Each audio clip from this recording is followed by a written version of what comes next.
Argentina হারার পেছনে বাংলাদেশে অনেক বড় একটা অবদান আছে।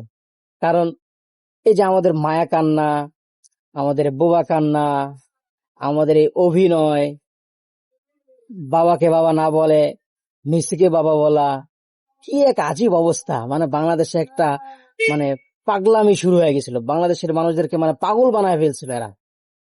হ্যাঁ, এই যে খেলা শুরু হওয়ার আগ মুহূর্তে দেখলাম গান বাজনা করার জন্য ডেকসেট, তারপরে বিরিয়ানি পাকানো, খিচুড়ি পাকানো, বিভিন্ন এক আয়োজন শুরু করছিল।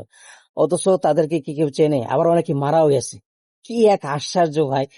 মানে আপনার কাছে কি একটু অ- অ- অবাক করা বিষয় মনে হয় না? আমার কাছে অনেক অবাক করা বিষয় মনে হয়। যাই হোক, আমার মনে হয় বেশি পাগলামির কারণেই আজকে তারা হেরে যাইতে হয়েছে। যাক, যারা এসব কাজ করছেন, আল্লাহ তাআলা তাদেরকে হেদায়েত দান করুক। দোয়া চাই, দোয়া করবেন। আসসালাম।